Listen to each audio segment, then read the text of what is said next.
Right, good morning everybody. So it's Monday morning, even though you're probably watching this on a Monday evening. So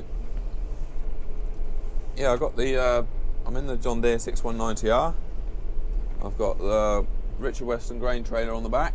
It's a SF, I want to say an SF, yeah, it's definitely a 14 tonner GS or something like that. And I've just been up to the other farm to pick up some winter barley.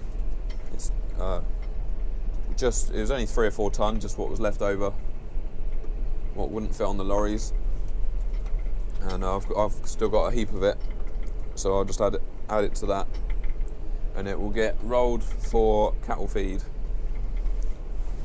So yeah, I've done that. I've already loaded one wheat lorry this morning, and I've got several more going this week because we've still got lots of wheat in store. And other jobs this week will be grass harrowing if it's dry enough. If we don't, we had a bit of rain at the weekend, but it's drying quite quickly again right now. It's windy, so we do a bit of grass harrowing this afternoon or tomorrow. Wednesday looks wet, so I'm going to probably be servicing the 6150R on that day. That's got to have a regular service. That's coming up. I think it's 3.5. I think I did the big service on the last one, which was 3,000. So that's got to have 3,500 hour service. And yeah, loads of stuff to do. Got quite a few wet weather jobs to do. Like got some work to do on the weaving drill and work on the combine. So next time, I've still got some spring barley to drill, about 50 hectares.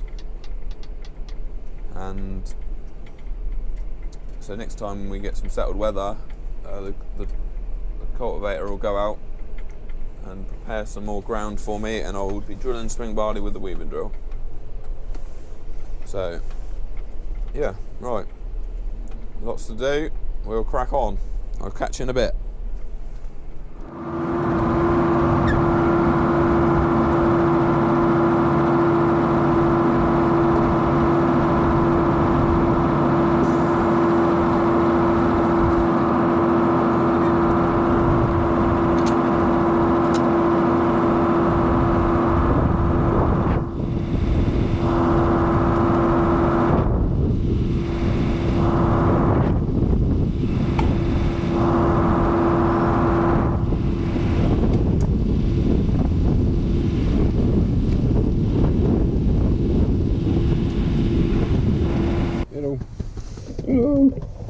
Right, so this is our mighty set of spring tines, all 6 meters of them.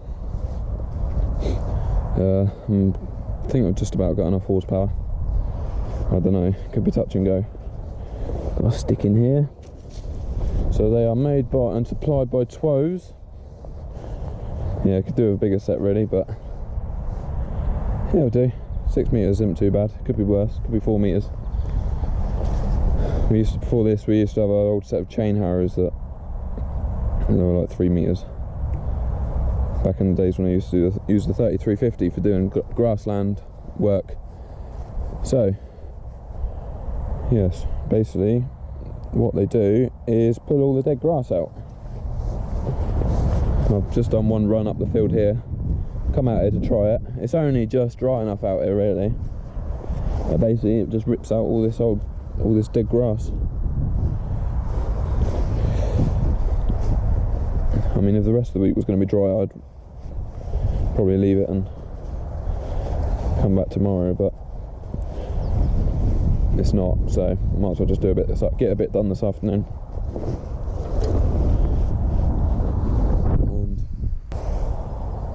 So basically you can adjust the aggressiveness with this handle here.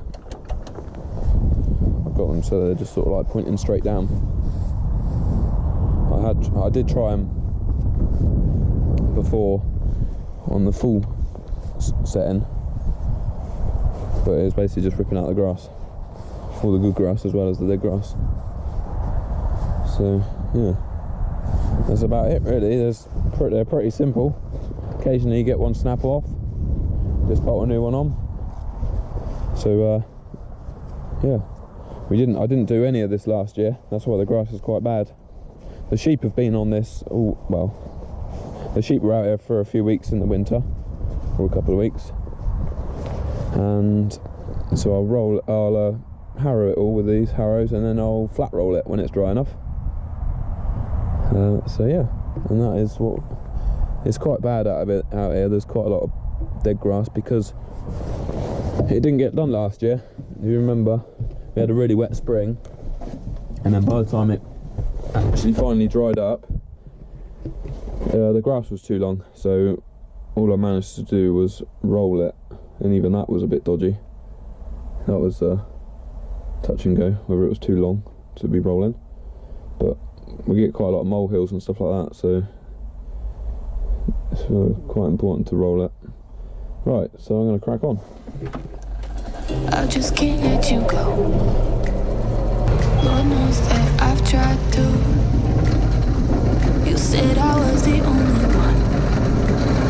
No one likes being lied to. You made this mess and left me with the pieces. Now I wanna burn all the bridges between us. I can't focus, I can't forget. I've been thinking too much lately. I just need to clear my head. I just need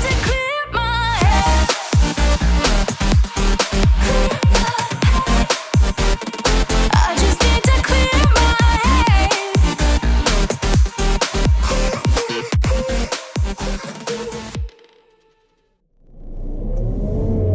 Alright guys, so I'm just loading some wheat. I've put 3 or 4 buckets on already, and it's just about to rain, which is always good. Hope you can see alright. So, somebody asked me the other day what telehandler I prefer, whether it's this rigid one, 53170, or the 320 TM320S. Now, they both got their pros and cons. The TM, the main one of the TM is obviously the visibility. You can just see, it's perfect for doing bales and stuff like that. And it's very nice, very comfortable to drive, but what you gain in visibility, you lose in reach. This telehandler is much better reach, got 7 metre reach. I'm not exactly sure what the 320 actually is, but it's probably like 5.5 metres, something like that, maybe 6. But yeah, so I think if I had to buy one, if I could only have one of them, it would be this one. Basically because of the reach. We use this for tree limbing and all sorts, so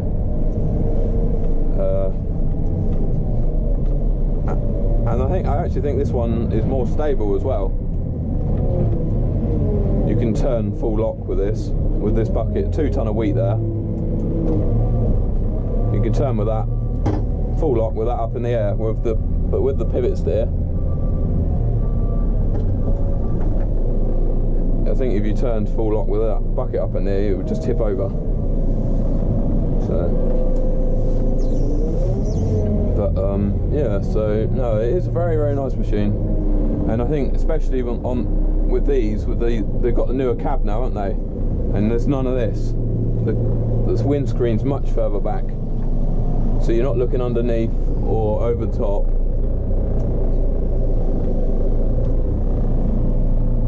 They've improved it a lot. I saw it at the Lama show. If I had to unload a trailer load of straw bales and I had both forklifts sat there, I'd probably get in the TM, the pivot steer for bales, But then again, if you want to start stacking them up high, you can only go, I think I was getting them 6 high the other day. 6 high, I think. I might be wrong. With that TM, whereas you could go up bloody well high with this thing.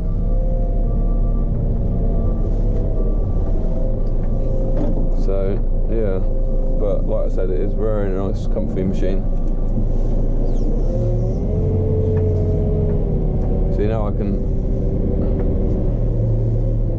turn with this up in the air, 2 ton of wheat up there, and that feels pretty stable. I don't feel worried that it's going to tip over or anything. The old 5, what do we have, a 526 or something like that, 52660, that one was nowhere near as stable as this. So yeah, right, I won't ramble on too long, because otherwise it makes the videos too long. But yeah, sorry, I'll catch you in a bit. Right, how are we doing? Getting low on battery. 20% battery. Right, I'll make this quick. So I've got the 6150R in the workshop. Now, and I'm just giving it a quick service and check over. Make sure all is well. So you don't see this tractor very often. This tractor lives up at farm number 3, where all the cattle are. Yeah, 64 plate. So it's a year newer than the 190. And it's just hit 3,500 hours. So it's about 500. It's about 600 behind the 190. So, yeah, like I say, it lives up at the cattle yard because it has the tub feeder on it. It's got a Sherborne Reynolds tub feeder for feeding the cattle. That goes on this tractor. And it also gets used for some field work. It was getting used last week for rolling and Avidex application. Talking about Avidex, it's got to have changing. This is cab filter. This is the old one. You see that? Yeah, this is the old one, and it's got to have this. What's it called? It's a special filter. I'll think of the word in a minute. Carbon. There's a carbon filter. That's it. For when you're spraying them, to not let the. It's supposed to stop the smell getting into the and fumes getting into the cab. I don't know what's so special about it, but I'm guessing carbon. The word carbon might have something to do with it. But so yeah, because it has a, when he's ring rolling, he has a Avidex applicator on the front linkage, which it sprays out these granules, which they're a herbicide basically. It sprinkles them on the soil, and yeah, they're a herbicide for killing stuff like blackgrass. So yeah, and that's why he's got to have that special filter, because it's got a bit of a funny smell to it. So what I've done so far is change the engine oil and filter, change the fuel filter. There's a fuel filter there and another fuel filter there. We've got engine oil filter there. We've got right here, check the camera's still on, that's a so basically you got the breather pipe coming out of the rocker cover, and it goes through this filter housing, and there's one of these filters inside there, which basically just filters out any oil out of the fumes. And so basically, if you remember back in the autumn on the 190, I had a problem with that filter blocked up, and it was chucking all the oil straight down this pipe out onto the floor. Now we worked out what the problem was, is it had the wrong filter in here. It had the one for a 195, so it had a white top in there, just like this one. So when I open that up to see there's a black top in there and they've given me a white top, I did ring up Hunts and question it, and they did say, yeah, that's the wrong filter. So luckily I didn't put that one in. Otherwise, for some reason, it blocks it, and all the engine oil, it creates a vacuum. I think that's what it did. Creates a vacuum and starts pumping all the engine oil out, which is not good, especially if you don't notice it. Luckily I noticed it on the 190. So yeah, we will be I need to blow the radiator out, stuff like that. We'll check the wheel bolts and oil levels. There's oil in there, and I've still got to change hydraulic and transmission filter. That's the worst bit, changing them, because you've got to get underneath there and get covered in oil. We will check back end oil level once I've changed those hydraulic and transmission filters. There's a sight glass there. We will check all the lights, and that's about it really. Probably forgotten something. I think so. I'll give it a grease up. Yeah, there's not many grease nipples on it. Go whip round it with a grease gun. And what else was I going to say? Oh yeah, I have done when I serviced the 190, I kept the camera going the whole time, so I have got a load of footage that I'll put together at some point. So you'll have a full service video, but it's just getting around to editing it really. I've got several videos that I need to edit and upload, but I haven't had the time, so I'll get around to it at some point. So yeah, I'm going to carry on with this. I've been talking for 5 minutes, and yeah, I'll see you later. I've been loading grain lorries and all sorts today, so not just doing this.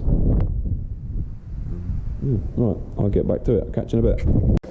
Right, let's see how the tractor will pick up this drill without the front weight on.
Right, so if you haven't seen this drill before, this is our 8-metre weaving mounted seed drill, and it's on the 6190R. So we haven't actually had this drill that long. We only got it in the autumn, or back last summer. Now, so what I'm going to do here now is I've got to fit this valve block, and what it does is, so basically when we got the drill, it had belt markers on the sides so that you follow the belt line to get accurate drilling. Now we got RCK GPS, so we don't need belt markers, so I took them off, but it meant that I had to manually operate these pre-emergent markers. So these pre-emergent markers, they put in a mark in the soil, do 2 little lines when I'm putting in a tram line. So when Dad has to do pre-emergent spraying, he follows these two little lines to know where to drive with the sprayer. Now, like I said, I was having to put them up and down manually on the spool valve. So what we've got from weaving is this valve block here, which will connect up to the hydraulics on this fan, and this electric cable here will connect up to the control box, and it will tell it when to drop these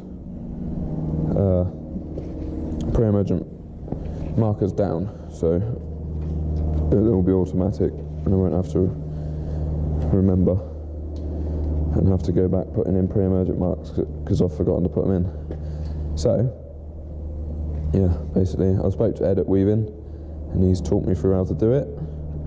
It sounds pretty straightforward, and he's marked it all up with P for pressure and R for return. So these are going to join up to these. I've got you on chest cam today, and you'll probably agree head cam is a bit wobbly, so I thought I'd try you on chest cam. We'll see what that looks like. Hopefully you can see okay. So that's return coming from this fan motor, and that's pressure, so we've got to hook it up to that with these pipes. That one. This one goes to, there's a T-junction in there for to operate these pre-emergent markers. So let's crack on with it. Get some spanners. I've already got some spanners laid out, so I'm probably just going to cable tie this block on to begin with,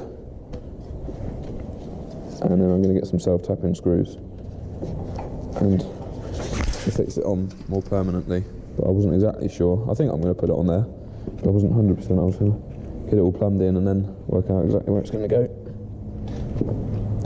So what we need first is some big spanners. Back on properly. Right, so we want an adjustable. Adjustable's always good, and like a 32mm spanner. 32 go on there, yeah. So we've got these little T-pieces that we're going to put on there.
Right, so that is 1, 2, 3. Well, that one's not tight yet.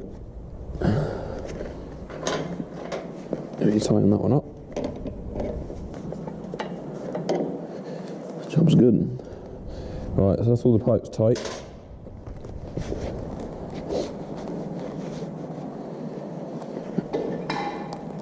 And I've fed the electric cable. I did a little bit of this work. The battery had gone flat on the camera and I didn't even realise. I ran an electric cable to the front and I've plugged that in.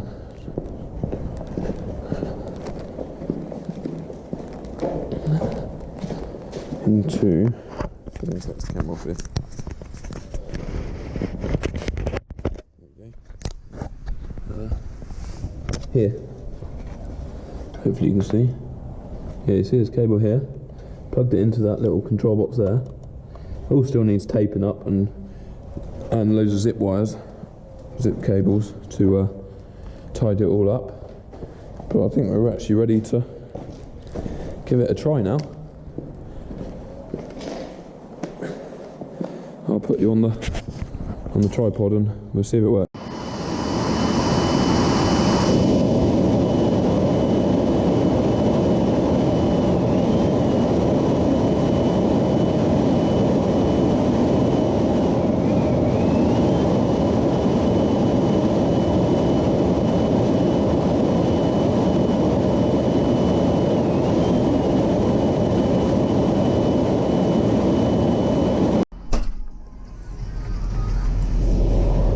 That's working quite well.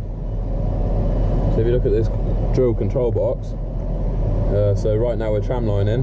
This is the 2 ticks. So the pre-emergent markers are down, and then when I skip it on to number 1, then they pop up basically, and then it goes on to number 3, and then they'll go back down again.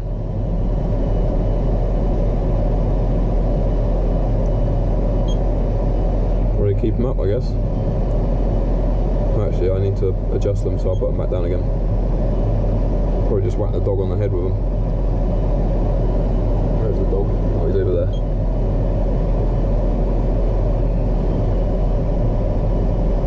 Right, there we go.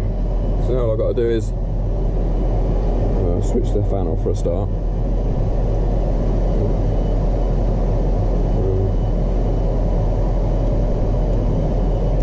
Turn that noisy fan off.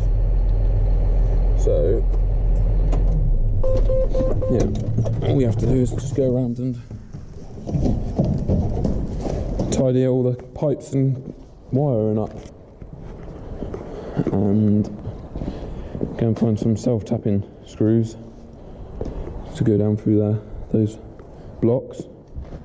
We'll be well away. Like I said, I just want to adjust the pitch on these discs because they were cutting back in the autumn, they were cutting quite a groove in the soil, so I just want to adjust them so they're not quite so aggressive, and yeah, and that'll be about it. Just got a couple of coulters to adjust because they're slightly to one side, yeah, and then it'll be all ready to go. As soon as it's dry enough, the 8.3 will go out and with the top down cultivator and prepare some more ground. I think next time I put it on, I'll definitely put the front weight on because the front tyres are barely touching the ground. Doesn't help that I've only got 16 pound in the back tyre, 16 psi. So the back tyres are a bit soft. I'll have to pump them up before we actually go drilling to about 20 psi. We'll have the front weight on, so that'll be heavy enough. My job's a good one. We've got some small spring barley to drill with it. Right, I'll catch you in a bit.